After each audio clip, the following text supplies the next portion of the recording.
Hello friends, देखिए पिछली video में आप देख चुके हैं। क्रिया का टॉपिक है। हमने कल पढ़ा पिछली वीडियो में कर्म के आधार पर क्रिया। दो भेद थे, सकर्मक और अकर्मक। आज हम पढ़ेंगे संरचना के आधार पर क्रिया। देखिए, संरचना के आधार पर क्रिया तीन प्रकार की है। नंबर एक, प्रेरणार्थक क्रिया। नंबर दो, संयुक्त क्रिया। नंबर तीन, समापिका असमापिका क्रिया। देखिए, सबसे पहले प्रेरणार्थक क्रिया। देखिए, प्रेरणार्थक क्रिया वे क्रियाएं जो कर्ता काम करे या ना करे, ऐसी क्रियाएं जहां कर्ता के द्वारा काम हो या ना हो परंतु किसी अन्य के माध्यम से काम किया जाए, ऐसी क्रियाओं को प्रेरणार्थक क्रिया कहते हैं। दोबारा से सुनेंगे। ऐसी क्रियाएं जहां कर्ता स्वयं काम करे या ना करे परंतु अन्य के माध्यम से काम हो, ऐसी क्रियाओं को प्रेरणार्थक क्रिया कहते हैं। जैसे पिलाना, उठाना, बैठाना, पढ़ाना, सिलवाना, धुलवाना, पढ़वाना आदि। देखिए, ये क्रिया ऐसी है, वैसे आप देखेंगे प्रेरणार्थक क्रिया को आप बाना, पढ़वाना, उठवाना, लिखवाना ये तो होती हैं, लेकिन इनके साथ साथ पढ़ाना, लिखाना, उठाना, बैठाना ये क्रियाएं भी आपकी जो हैं इस तरीके से आपकी प्रेरणार्थक क्रियाएं होती हैं। लेकिन यहाँ पे आप थोड़ा सा गौर देने वाली बात यह है, एक तो हो गया पीना, एक पिलाना, एक पिलवाना। अब पीना, पिलाना, पिलवाना इनमें से कौन सी प्रेरणार्थक क्रिया का काम करेगी? तो ध्यान रखना, पीना वो प्रेरणार्थक क्रिया नहीं होगी। पिलाना और पिलवाना ये दोनों क्रिया प्रेरणार्थक क्रिया का काम करेंगी, क्योंकि देखिए प्रेरणार्थक क्रिया का संबंध अन्य से होता है। जिस काम में अन्य की सहभागिता हो, अर्थात अन्य के द्वारा, अन्य के माध्यम से किया गया कार्य प्रेरणार्थक क्रिया के अंतर्गत आता है। क्योंकि पीना, मैंने पानी पिया, महेश ने पानी पिया, यहाँ पे काम जो है महेश के और मेरे द्वारा हुआ है, किसी और के माध्यम से काम यहाँ पे नहीं हुआ है। तो ये पीना, खाना, हंसना, रोना ये प्रेरणार्थक क्रिया नहीं होता है, बल्कि पिलाना या पिलवाना, खिलाना या खिलवाना ये ऐसे करके प्रेरणार्थक क्रिया होती हैं। अब इसी के आधार पे प्रेरणार्थक क्रिया दो प्रकार की बन जाती है। नंबर एक, प्रथम प्रेरणार्थक क्रिया। नंबर दो, द्वितीय प्रेरणार्थक क्रिया। अब देखिए, प्रथम प्रेरणार्थक क्रिया का ध्यान देंगे। देखिए, ऐसी प्रेरणार्थक क्रियाएं जिनका संबंध कर्ता के साथ साथ अन्य से होता है, ऐसी प्रेरणार्थक क्रियाएं जिनका संबंध कर्ता के साथ साथ अन्य से होता है प्रथम प्रेरणार्थक क्रिया कहलाती हैं। अर्थात प्रथम प्रेरणार्थक क्रिया का संबंध कर्ता के साथ साथ अन्य से भी होता है, उन्हें हम प्रथम प्रेरणार्थक क्रिया कहते हैं। जैसे खिलाना, हंसाना, रुलाना। अब देखिए, मैं इन्हीं तीन एग्जाम्पल पे बात करूंगा। रुलाना, मोहन ने बच्चे को खूब रुलाया। दिए हुए वाक्य में क्रिया है रुलाया। अब रुलाया जो है, ध्यान देंगे, मोहन ने बच्चे को, इसका मतलब है मोहन काम करने वाला करता है। किसको रुलाया है? बच्चे को रुलाया। अर्थात कहने का मतलब है कि रुलाने का काम करने के लिए मोहन को तो करना पड़ेगा, लेकिन किसके माध्यम से हो रहा है, किस पे काम कर रहा है? बच्चे पे। इसका मतलब है रुलाने का काम दो कर्ता के साथ साथ अन्य के माध्यम से हो रहा है। लेकिन अगर मैं ये कह दूं यहाँ पे कि बच्चा खूब रो रहा है, तो क्या यहाँ पे प्रेरणार्थक क्रिया होगी? नहीं होगी। क्यों? क्योंकि यहाँ काम करने वाला बच्चा तो है, बच्चा खूब रो रहा है, लेकिन क्या रोने का काम यहाँ अन्य पे हो रहा है क्या? अन्य के माध्यम से हो रहा है क्या? जबकि प्रेरणार्थक क्रिया जो होती है वो अन्य के माध्यम से होना बहुत जरूरी है। तो ध्यान रखना, रुलाना, पिलाना, खिलाना, हंसाना आदि क्रिया जो होती हैं यही प्रथम प्रेरणार्थक क्रिया होती हैं, क्योंकि इसमें जो है दोनों को लगना पड़ता है। जैसे बाकी एक वाक्य और बोलता हूं मैं, अध्यापक ने बच्चों को अंग्रेजी पढ़ाई। अब देखिए यहाँ है पढ़ाई, पढ़ाई का मतलब है पढ़ना, पढ़ाना या पढ़वाना, तो यह है पढ़ाना।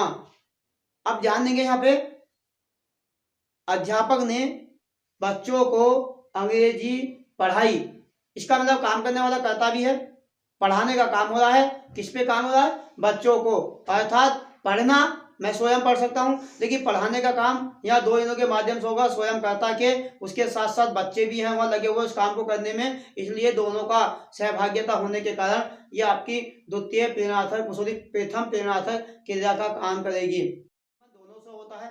अब यहाँ मैं द्वितीय प्रेरणार्थक क्रिया लेता हूँ। देखिए द्वितीय प्रेरणार्थक क्रिया ऐसी वे प्रेरणार्थक क्रिया जिनका संबंध कर्ता को छोड़कर अन्य के माध्यम से होता है, अर्थात वे ऐसी प्रेरणार्थक क्रिया जहाँ कर्ता काम नहीं करता बल्कि कर्ता अन्य के माध्यम से काम को पूरा करा देता है, ऐसी प्रेरणार्थक क्रिया द्वितीय प्रेरणार्थक क्रिया कहलाती है।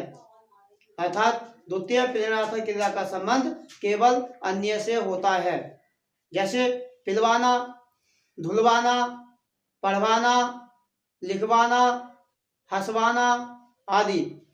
अब देखिए मैंने कहा जैसे द्वितीय प्रेरणार्थक क्रिया का संबंध केवल अन्य से होता है, कर्ता से नहीं होता।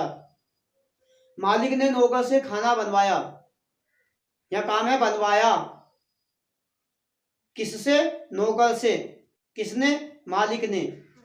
इसका मतलब है आप जरा ध्यान देंगे, जब मालिक ने नौकर से खाना बनवाया, 2 घंटे तक खाना बना, तो क्या मालिक को भी 2 घंटे तक नौकर के साथ रहना पड़ेगा क्या?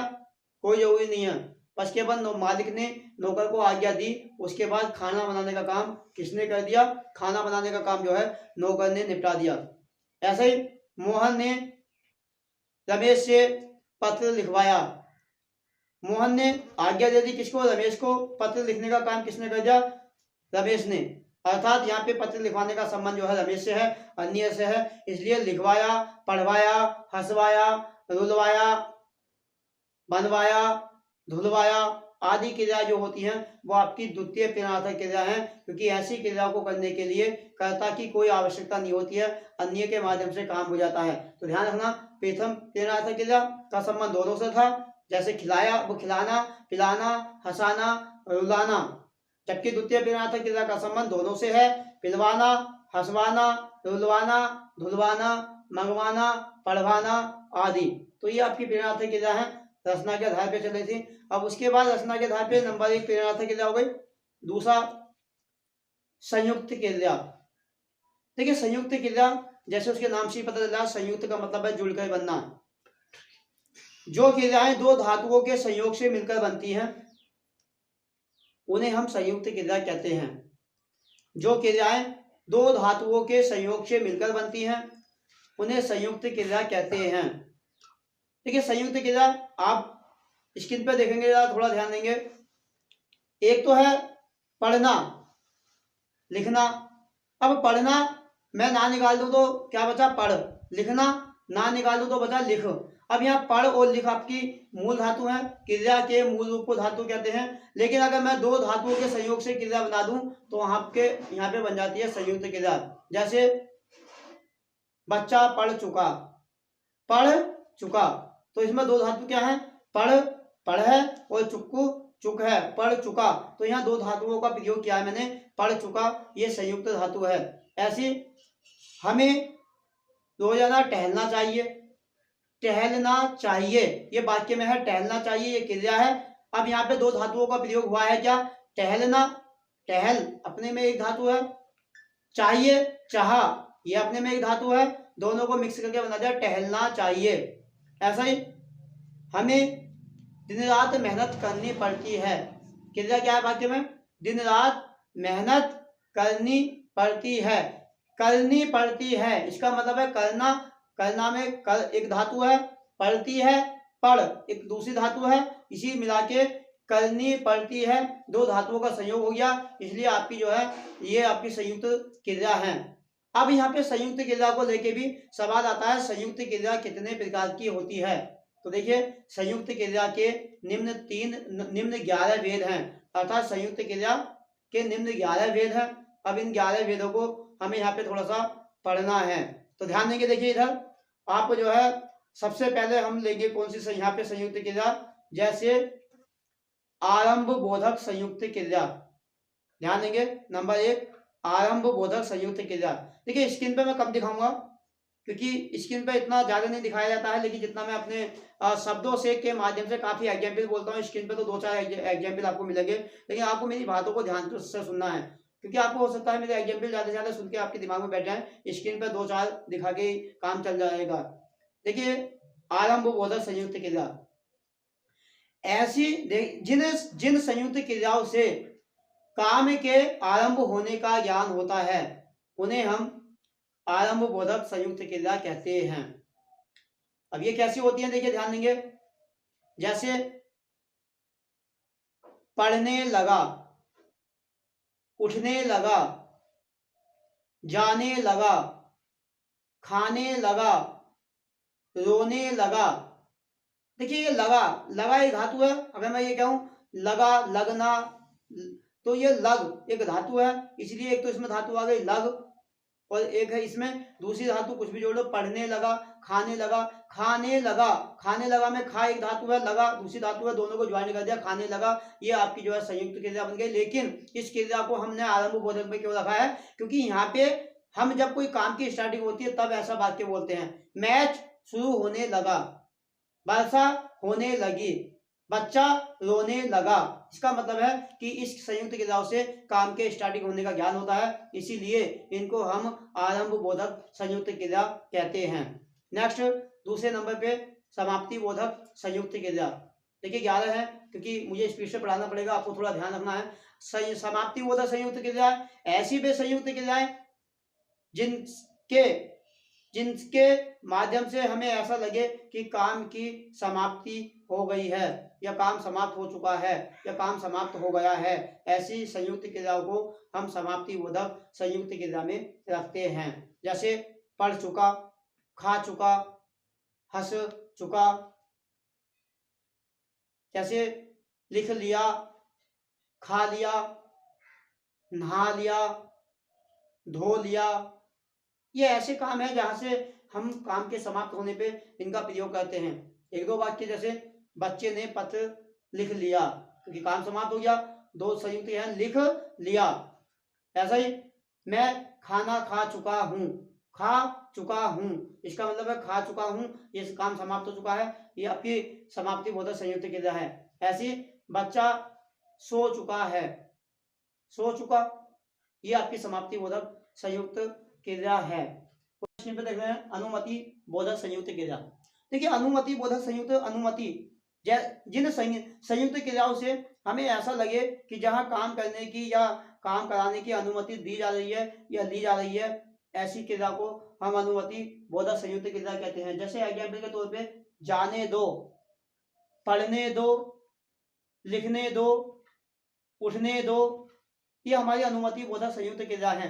वाक्य में यूज करा एक बार, मुझे सोने दो, मैं सोने की क्या कर रहा हूं, अनुमति ले रहा हूं, मुझे यहां से जाने दो, मैं अनुमति ले रहा हूं। तो ध्यान रखना, जाने दो, पढ़ने दो, लिखने दो आदि क्रिया हमारी अनुमति बोधक संयुक्त क्रिया में आती हैं। नंबर 4 है, देखिए हमारी आप देख रहे हैं नंबर 4 इच्छा बोधक संयुक्त क्रिया।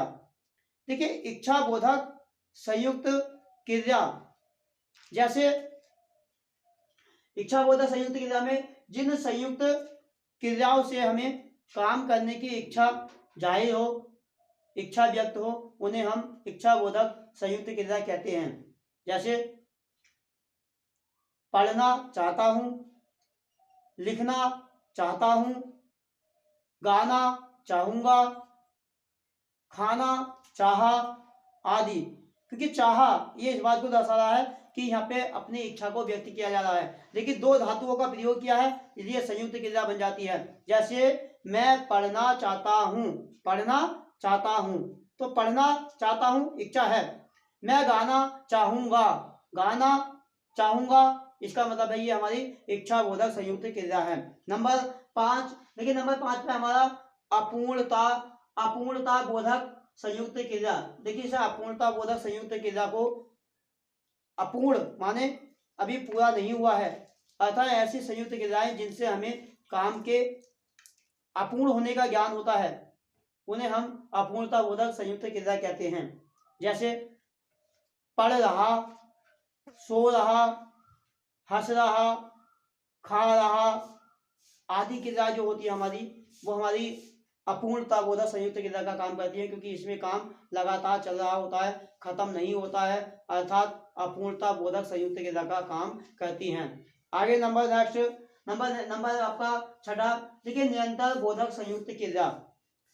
निरंतर बोधक संयुक्त क्रिया ऐसी संयुक्त क्रिया है जिनसे हमें काम के निरंतर चलने की ज्ञान होता है। जब भी हम उस व्यक्ति के पास जाएंगे वो क्रिया करता हुआ मिलेगा। जैसे सोता रहता है, पढ़ता रहता है, हंसता रहता है, गाता रहेगा, पढ़ता रहेगा, ये ऐसी भी क्रिया हैं जहां हम जब भी उसके पास जाते हैं तो वो ये काम को करता हुआ मिलता है, इसका मतलब है काम निरंतर चलता है। तो ऐसी क्रिया को हम निरंतर बोधक संयुक्त क्रिया कहते हैं। नेक्स्ट आप देख रहे हैं, इसके बाद है नंबर 7 विवस्था बोधक संयुक्त क्रिया। विवस्था बोधक संयुक्त क्रिया। देखिए विवस्था का मतलब होता है मजबूरी। ऐसी भी संयुक्त क्रियाएं जिनसे हमें किसी की विवस्था मजबूरी का ज्ञान होता है, उन्हें हम विवस्था बोधक संयुक्त क्रिया कहते हैं। जैसे हंसना पड़ा, रोना पड़ता है, पढ़ना पड़ता है, गाना पड़ेगा आदि ऐसी क्रियाएं हमारी संयुक्त क्रियाएं हैं, अर्थात विवस्था बोधक। जैसे मुझे पढ़ना पड़ता है, पढ़ने की आदत नहीं है, शौक नहीं है, लेकिन मजबूरी है, पढ़ना पड़ता है। मुझे खाना पड़ा, मैं नहीं चाहता था कि मुझे खाना खाऊं, लेकिन मजबूरी ऐसी डाल दी गई कि मुझे खाना पड़ा। तो देखिए, खाना पड़ा, हंसना पड़ा, रोना पड़ा, पढ़ना पड़ेगा, जाना पड़ेगा आदि क्रियाएं हमारी व्यवस्था बोधक संयुक्त क्रिया होती हैं। उसके बाद नंबर 8 है, नंबर 8 है 8वां आवश्यकता बोधक संयुक्त क्रिया।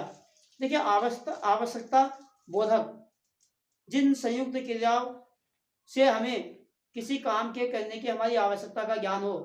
आवश्यकता का मतलब है कि ये काम हमें करना ही चाहिए, ये हमारी आवश्यकता है, ऐसी क्रिया को आवश्यकता बोधक संयुक्त क्रिया कहते हैं। जैसे पढ़ना चाहिए, खाना चाहिए, लिखना चाहिए, उठना चाहिए, सोना चाहिए, ये हमारी क्रिया जो है चाहिए वाली, ये आवश्यकता को दर्शाती हैं। जैसे आपको दवा समय पर लेनी चाहिए,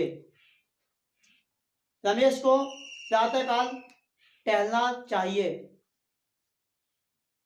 मोहन को अपने स्वास्थ्य का ध्यान रखना चाहिए। तो ये क्या है, उसकी आवश्यकता है। रखना चाहिए, पढ़ना चाहिए, खाना चाहिए, घूमना चाहिए, हंसना चाहिए, ऐसी क्रियाएं हमारी आवश्यकता को दर्शाती हैं, इसीलिए आवश्यकता बोधक संयुक्त क्रिया है। और नेक्स्ट नंबर हमारा, उसके बाद नंबर आता है हमारा 9वां नंबर शक्ति बोधक संयुक्त क्रिया।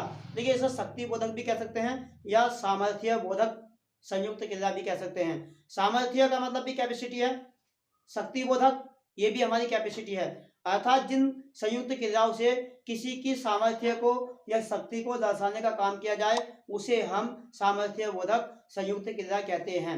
और इसमें देखिए किस तरीके से क्रिया होंगी, पढ़ सकता है, खा सकता है, हंस सकेगा, लिख सकेगा, दौड़ सका।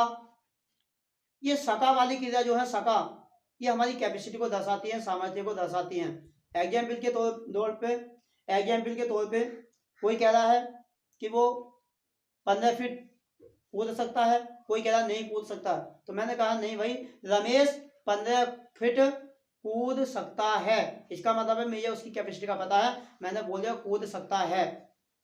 कोई कह रहा है कि वो इसे नहीं पढ़ सकता या पास कर सकता, मैं कह रहा हूँ वो पास कर सकता है, इस एग्जाम को पास कर सकता है। वह भाग सकता है, वह लिख सकता है। तो ये लिख सकता है या लिख सकेगा या लिख सका, ये ऐसी क्रियाएं हमारी सामर्थ्य बोधक आती है। नेक्स्ट नंबर है इसी क्रम में हमारा आकस्मिक बोधक संयुक्त क्रिया। देखिए आकस्मिक का शाब्दिक अर्थ होता है अचानक। आकस्मिक का मतलब शाब्दिक अर्थ है अचानक। आकस्मिक बोधक संयुक्त क्रिया से मतलब है अचानक होने वाले काम से, अर्थात जिन संयुक्त क्रियाओं से हमें उस काम के अचानक होने का ज्ञान होता है उन्हें हम आकस्मिक बोधक संयुक्त क्रिया कहते हैं। जैसे बस खड़ी हुई थी, अचानक किसी का गेर पे पैर पड़ा और बस चल पड़ी, गिर पड़ी, हंस पड़ा, रो पड़ा, चल पड़ा, उठ पड़ा आदि ऐसी संयुक्त क्रिया हैं जो काम अचानक हो जाता है।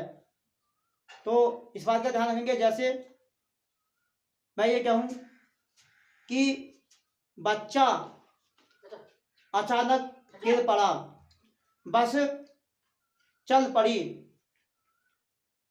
मोहन हंस पड़ा, क्योंकि ये काम अचानक हुए हैं इसलिए इनको हम आकस्मिक बोधक संयुक्त क्रिया कहेंगे। नंबर नेक्स्ट है आपका, इसी क्रम में आपका नंबर नेक्स्ट है 11वां नंबर काल बोधक संयुक्त क्रिया। देखिए काल बोधक संयुक्त क्रिया में क्या होता है आपका, काल बोधक या इसे हम दूसरा नाम दे सकते हैं पुनरुक्ति संयुक्त बोधक क्रिया, या तो इसे काल बोधक कह लो या पुनरुक्ति संयुक्त क्रिया। देखिए काल बोधक एक ही ऐसी वे संयुक्त क्रियाएं जिनसे हमें एक ही समय में दो काम होने का ज्ञान हो, या पुनरुक्ति जहां पे वाक्य में दो क्रियाएं एक साथ लिखी जाए, पुनरुक्ति हो, पुनरुक्ति का मतलब है दोबारा से आए, ऐसी क्रियाओं को हम काल बोधक या पुनरुक्ति संयुक्त क्रिया कहते हैं। और इसमें कैसी क्रिया आती है, पढ़ते पढ़ते सो गया, हंसते हंसते रो पड़ा, सोते सोते हंसता है। तो यहाँ पे देखिए आप देख रहे हैं सोते सोते दो क्रिया पुनरुक्ति हो गई, पढ़ता है, सोते सोते हंसता है, यहाँ पे दो क्रिया एक साथ हो रही हैं, इसीलिए इसे कालबोधक भी कह सकते हैं या पुनरुक्ति संयुक्त क्रिया भी कहते हैं। इस प्रकार से आपकी ये जो है 11 संयुक्त क्रियाएं हो गई हैं। उसके बाद नेक्स्ट तीसरी क्रिया है हमारी समापिका क्रिया या असमापिका क्रिया। देखिए संरचना के आधार पे हम 3 पढ़े हैं। एक तो आपका प्रेरणार्थक क्रिया, नंबर 2 संयुक्त क्रिया हो गई, नंबर 3 है आपकी समापिका या असमापिका क्रिया। लेकिन इससे पहले मैं थोड़ा सा एक रंजक क्रिया, जो अभी मैंने संयुक्त क्रिया पढ़ी, संयुक्त क्रिया में आपने देखा दो क्रियाओं से संयोग से मिलकर आपकी संयुक्त क्रिया बनी थी, पढ़ चुका, पढ़ना चाहिए। लेकिन इसमें आपका एक छोटा सा टॉपिक है रंजक क्रिया। रंजक क्रिया से आप क्या समझते हैं, या रंजक क्रिया का संबंध किससे होता है, या रंजक क्रिया आपको कहाँ पे मिलेगी। तो ध्यान रखना रंजक क्रिया का संबंध संयुक्त क्रिया से होता है। जैसे पढ़ना चाहिए, इसमें जो बाद वाली क्रिया आपकी चाहिए ये आपकी रंजक क्रिया है। इसकी परिभाषा बन जाती है रंजक क्रिया की, संयुक्त क्रिया में जो मेन क्रिया होती है उसके बाद में लगने वाली जो क्रिया होती है वो रंजक क्रिया कहलाती है। जैसे पढ़ना चाहिए में चाहिए रंजक क्रिया है, पढ़ना पड़ा पढ़ा रंजक क्रिया है, हंसना पड़ता है हंसना पड़ता है पढ़ता है ये आपकी रंजक क्रिया है। उसे जाने दो ये दो आपकी रंजक क्रिया है। तो ये आपकी रंजक क्रिया है, लेकिन ये रंजक क्रिया इसलिए बतानी पड़ी मुझे, ये समापिका और असमापिका क्रिया का संबंध जो है वो रंजक क्रिया से होता है। तो यहाँ पे देखिए समापिका क्रिया, नेक्स्ट टॉपिक अपना समापिका क्रिया या असमापिका, दोनों को एक साथ पढ़ेंगे। देखिए समापिका क्रिया क्या है, यदि वाक्य में क्रिया अगर वाक्य में या जिस वाक्य की समाप्ति मुख्य क्रिया से होती है, वाक्य की समाप्ति मुख्य क्रिया से होती है ना कि रंजक क्रिया से, उसे हम समापिका क्रिया कहते हैं। जैसे बच्चे ने पतंग उड़ाई, बच्चे ने पतंग उड़ाई। जरा इस बात पर ध्यान दीजिए, इस वाक्य की समाप्ति कहाँ पे समाप्त हुई है, उड़ाई। उड़ाई क्या है, उड़ाना। अब उड़ाई क्या ये संयुक्त क्रिया है? क्या दो धातु हैं? नहीं।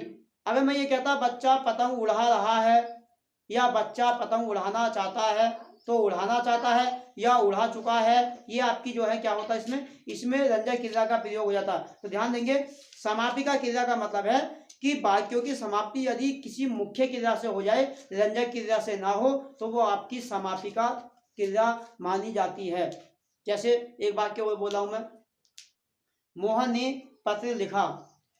देखिए मोहन ने पत्र लिखा, लिखने पे समाप्त हो गया वाक्य, ये मुख्य क्रिया है, आपकी रंजक क्रिया नहीं है, इसलिए आपकी समापिका क्रिया है। ऐसा ही हमने खाना खाया, हमने खाना खाया, यहाँ पे आपका वाक्य जो है खाया पे समाप्त हो गया है, इसलिए आपकी समापिका क्रिया है। देखिए इसके साथ में असमापिका बता रहा हूँ। देखिए असमापिका क्रिया होती है यदि वाक्य की समाप्ति मुख्य क्रिया के साथ ना होके अगर वो रंजक क्रिया से समाप्त होता है तो उसे हम असमापिका क्रिया कहते हैं। जैसे मोहन पत्र लिख चुका है। अब देखिए वाक्य में यहाँ पे पत्र लिख चुका है, अर्थात लिख चुका है, ये चुका जो है वो रंजक क्रिया है और इसकी समाप्ति वाक्य की लिखने से नहीं हुई है बल्कि चुकने से हुई है, और चुकना एक रंजक क्रिया है, इसलिए यहाँ पे इस वाक्य में असमापिका क्रिया का प्रयोग हुआ है। ऐसे ही मोहन को समय पर दवाई लेनी चाहिए, दवाई लेनी चाहिए। देखिए लेनी चाहिए ये आपकी संयुक्त क्रिया है, चाहिए ये क्या है? ये रंजक क्रिया है, क्योंकि वाक्य की समाप्ति रंजक क्रिया से हो रही है, इसीलिए इसे आपको थोड़ा समापिका और असमापिका मैं मानता हूँ समझ में आ गया होगा आपको। थोड़ा सा कल मैंने बताया था क्रिया कर्म के आधार पे सकर्मक और अकर्मक। आज आपकी क्रिया का टॉपिक है संरचना के आधार पे तीन प्रकार की प्रेरणार्थक क्रिया, संयुक्त क्रिया और नंबर 3 समापिका या असमापिका क्रिया। तो ये तीनों प्रकार की क्रिया आपका ये जो है यहाँ पे कंप्लीट हो जाती है। नेक्स्ट वीडियो में आपको अर्थ के आधार पे कुछ क्रिया हमारी अर्थ के आधार पे भी होती है, जैसे पूर्वकालिक क्रिया है, इसके बारे में कल हम बात करेंगे। कल की हमारी ये वीडियो आपकी क्रिया का लास्ट भाग रहेगा। तो चलिए इसी के साथ सभी को धन्यवाद, थैंक यू।